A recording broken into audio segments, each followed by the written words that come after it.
So hello everyone, welcome to the channel. तो आज हम कंप्यूटर ऑर्गेनाइजेशन आर्किटेक्चर के साथ आप फिर से आ चुके हैं। देखिए, कंप्लीट सिलेबस करेंगे। ठीक है, इसका इस जो लेक्चर जीरो मैंने इसका नाम रखा, इसके अंदर सिर्फ हम सीओए के सिलेबस के ऊपर बात करने वाले हैं। देखिए, सीओए का जो सिलेबस है मैंने सिर्फ 7 टॉपिक में डिवाइड किया है। ठीक है, आइए फिर स्टार्ट करते हैं कि वो 7 टॉपिक क्या होने वाले हैं। ठीक है, सबसे पहला हम गेट सीओए सिलेबस के बारे में लिखते हैं क्या है। ठीक है, गेट का सीओए सिलेबस में क्या आएगा। ठीक है, ये हर जगह कॉमन रहने वाला है। ठीक है, सबसे पहला जो हमारा सिलेबस के अंदर आने वाला वो है टू इंट्रोडक्शन ऑफ सीओए, पहला टॉपिक। सेकंड टॉपिक है हमारा instruction format and addressing mode. Format and addressing mode ये हमारा सेकंड टॉपिक है। ठीक है, और मैं इसमें बताऊंगा कि कितने मार्क्स का भी आने वाला है, सब बताऊंगा आपको। पूरा सिलेबस खत्म करेंगे। ALU, data path and control unit. ठीक है, आपको इसको पढ़ने के बाद कहीं जाने की ज़रूरत नहीं है। सिंपल हम इसके बाद एक सीरीज़ में पूरा गेट का पीवाईक्यू खत्म करेंगे, तो आपका टोटल सिलेबस इसके अंदर ख़त्म हो जाएगा। ठीक है, फिर आता है हमारा fourth topic, floating point representation. फिर आता है हमारा फिफ्थ टॉपिक जो है कैशे मेमोरी। सिक्स टॉपिक हमारा पाइपलाइनिंग। और सेवन टॉपिक हमारा secondary memory and IO interfaces. तो ये जो हमारा पूरा सीओए का सिलेबस है, टोटल 7 टॉपिक में डिवाइड है।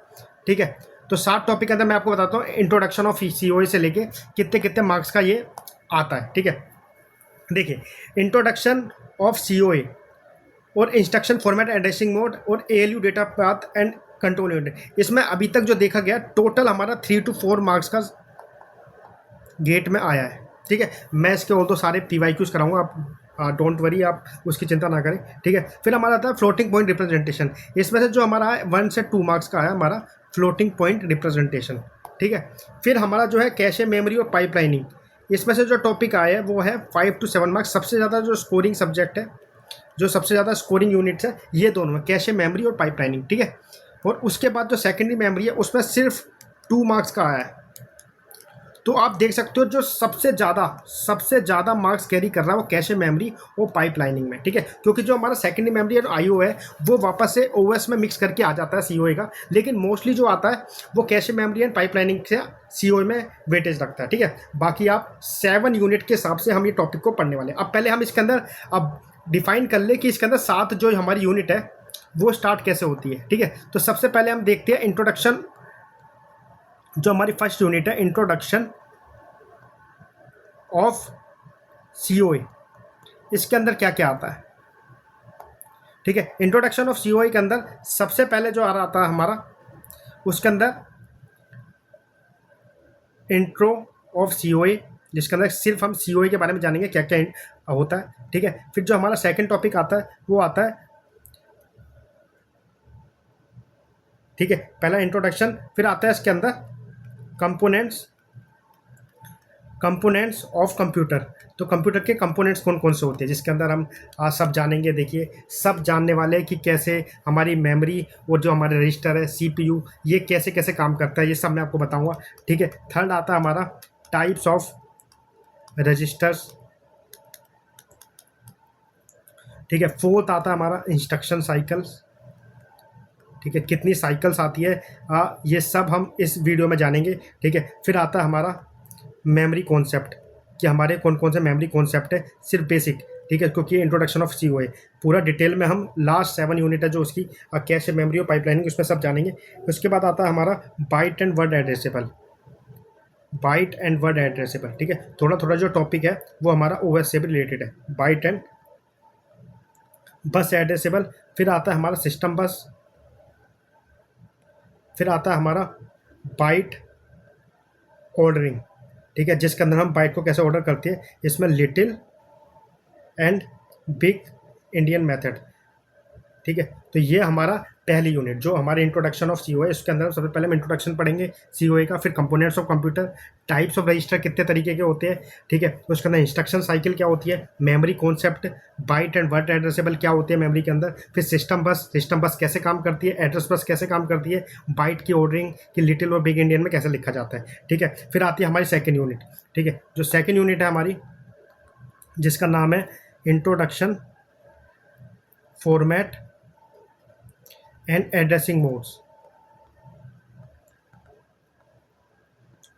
ठीक है। इसके अंदर हम क्या क्या पढ़ने वाले हैं, देखिए इसके अंदर जो हमारा पहला टॉपिक आता है उसके अंदर हम आते हैं इंस्ट्रक्शन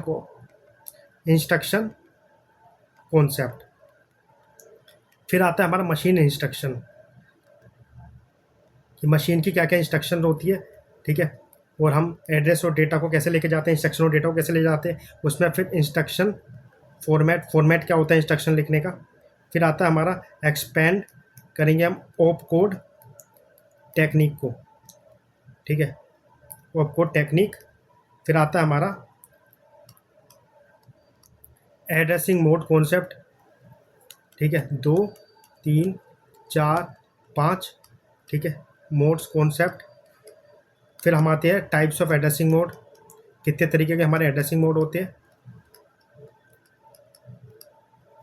फिर पढ़ते हैं ISA, ठीक है। तो ये हमारा सेकंड यूनिट को हमने कितनी टॉपिक में डिवाइड करा है हम ये पढ़ने वाले, ठीक है। फिर आता है हमारा थर्ड जो कि है floating point representation, floating point representation. देखिए हम क्या कर रहे हैं, हम divide and conquer method use कर रहे हैं कि कैसे कैसे हम सिलेबस को पहले हम 7 यूनिट में तोड़ेंगे, फिर उन 7 यूनिट से हम इसको तोड़ के कैसे कैसे हम पूरा सिलेबस करेंगे, ठीक है। तो ये बेसिकली यही है। उसके अंदर सबसे जो इंपॉर्टेंट है, पहले हमें नंबर सिस्टम जानना है जो कि डिजिटल लॉजिक में हम पढ़ के आते हैं, वापस से इसमें दोबारा पढ़ेंगे, ठीक है। फिर आता है हमारा फ्लोटिंग पॉइंट को रिप्रेजेंट कैसे करते हैं, फ्लोटिंग पॉइंट रिप्रेजेंटेशन, फिर हमारा आता है बाइज्ड एक्सपोनेंट कॉन्सेप्ट, ठीक है। फिर हमारे आते हैं ड्रॉबैक ऑफ कन्वेंशनल रिप्रेजेंटेशन, ठीक है। तो ये हमारा आता है फ्लोटिंग पॉइंट रिप्रेजेंटेशन में, ठीक है। उसके बाद आपको एक चीज़ और जाननी है, IEEE के अंदर IEEE 754 single and double precision, इसका भी 2 मार्क्स का बहुत बार क्वेश्चन आ जाता है, single and double precision floating point, क्योंकि ये जो हमारा पार्ट है ये थोड़ा बहुत डिजिटल लॉजिक से मिलता जुलता है इसलिए, ठीक है। फिर हम इसके अंदर एडिशन एंड मल्टीप्लिकेशन भी देखेंगे। तो ये हमारा फ्लोटिंग पॉइंट को हमने ऐसे ब्रेक किया है, ठीक है। फिर हमारा आता है जो कि 4th यूनिट है, वो है जो हमारी 4th यूनिट है वो है ALU data path and control unit, ठीक है। तो आपको पहले सिलेबस को ब्रेक करना आना चाहिए कि हम सिलेबस को कैसे कैसे ब्रेक करेंगे, और इससे क्या है कि हमें पढ़ने में आसानी होगी, ठीक है। इसके अंदर जो हम पढ़ेंगे सबसे पहले हमारा आता है डेटा पाथ क्या होता है, फिर हम माइक्रो इंस्ट्रक्शन के बारे में जानेंगे, माइक्रो इंस्ट्रक्शन कैसे बिहेव करती है, ठीक है। फिर आते हैं हमारे माइक्रो प्रोग्राम, और फिर आता है हमारा लास्ट जो कि लास्ट टेस्ट का कंट्रोल यूनिट डिज़ाइन, ये बहुत इंपॉर्टेंट है, ठीक है। ये हमारी 4th यूनिट इस पर ख़त्म हो जाती है। फिर हमारी सबसे जो इम्पोर्टेंट यूनिट है वो आती है cache memory. Cache memory 5th और 6th यूनिट हमारी ज़्यादा इंपॉर्टेंट है, क्योंकि पाइपलाइनिंग और कैश मेमोरी से सबसे ज़्यादा क्वेश्चन आते हैं। तो कैश मेमोरी के अंदर सबसे पहले हमारे आएंगे मेमोरी कॉन्सेप्ट, जो कि हम ऑपरेटिंग सिस्टम से भी थोड़ा पढ़ते हैं, ठीक है। इसके अंदर मैं आपको बताऊंगा OS में हम सेकेंडरी मेमोरी के ऊपर बात करते हैं, यहाँ पे हम कैश मेमोरी के ऊपर बात करते हैं। फिर आता है हमारे types of memory recognization, type of memory organisation. फिर आती है हमारी कैश मेमोरी। कैश मेमोरी के अंदर जो हम टॉपिक करेंगे वो आएगा, पहले तो हमें कैश का ऑर्गेनाइजेशन आना चाहिए, इसे ऑर्गेनाइज कैसे करते हैं। फिर हमारी मैपिंग टेक्निक आनी चाहिए। मैपिंग टेक्निक की मतलब कैसे हम रजिस्टर से हम कैश मेमोरी का डेटा लेके आते हैं, वो सब हम एड्रेसिंग मोड में भी पढ़ेंगे। फिर आता है हमारा रिप्लेसमेंट एल्गोरिथम, ये कैसे बिहेव करती है। फिर आता है हमारा अपडेटिंग जो टेक्निक है, updating technique and multi level cache. ठीक है, कैशे हम मल्टी लेवल मतलब लेवल बाय लेवल में कैसे स्टोरेज यूज़ करते हैं। ठीक है, ये थी हमारी 5th यूनिट। अब जो इसके बाद जो सबसे इंपॉर्टेंट यूनिट है वो है पाइपलाइनिंग, 6th यूनिट।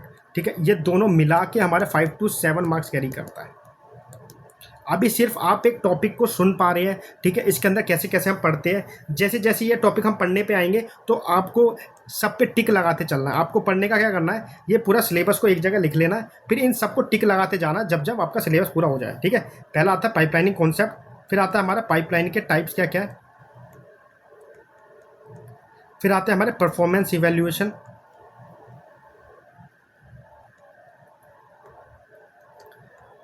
उसके बाद आता है हमारे डिपेंडेंसीज, हमारी जो पाइपलाइन में डिपेंडेंसीज क्या है। इसलिए मैं आपको साथ साथ लिख रहा हूँ कि आप भी सिलेबस मेरे साथ साथ लिखते रहे, जिससे कि जब हम सिलेबस को करने जाए तो आपको टिक लगाते जाना है सिलेबस पर, जो जो आपका होता जाए। वो आता है स्ट्रक्चरल डिपेंडेंसी। डिपेंडेंसी के अंदर 3 है, स्ट्रक्चर, डेटा और कंट्रोल डिपेंडेंसी। ठीक है, ये हमारे 3 है। उसका सबसे लास्ट में जो हमारा टॉपिक बचता है वो बचता है पाइपलाइन हैजार्ड्स। ठीक है, फिर आता है हमारा सबसे कम वेटेज रखता है, लेकिन ये ओएस का भी पार्ट है। ठीक है, तो सबसे जो लास्ट में आता है हमारा आता है secondary memory and IO interface. ये हमारा जो है सबसे लास्ट टॉपिक है। इसके अंदर हम सिर्फ एक तो डिस्क कॉन्सेप्ट पढ़ते हैं, डिस्क कॉन्सेप्ट, फिर आता है हमारा डिस्क स्ट्रक्चर, फिर आता है हमारा डिस्क एक्सेस टाइम, और फिर हमारा 4th आता है IO interface and its types. ठीक है, तो ये टोटल हमारे जो 7th यूनिट है, मैंने इस टोटल सीओए को 7 यूनिट में डिवाइड किया है। वो 7 यूनिट के बाद मैंने इसके सब टॉपिक लिख दिए, जिससे कि हम जब जब इन टॉपिक को पढ़ते जाएंगे आपको साथ साथ टिक लगाते चलना जो जो आपके टॉपिक होते जाए। ठीक है, अब मैं थोड़ा बुक की बात कर लेता हूँ। अगर आपको इसके साथ अगर बुक यूज़ करनी है, जो आपको बुक्स अगर लेनी है, वैसे आपको ज़रूरत नहीं पड़ेगी, अगर आपको बुक्स यूज़ करनी है तो आप रेफरेंस इससे ले लेंगे, कार्ल हैमेजर, विलियम स्टॉलिंग्स। ठीक है, ये सबसे इंपॉर्टेंट बुक्स है सीओई के हिसाब से। ठीक है, उसके बाद 2 बुक और है जो आती है मॉरिस मैनो और जेपी हेज।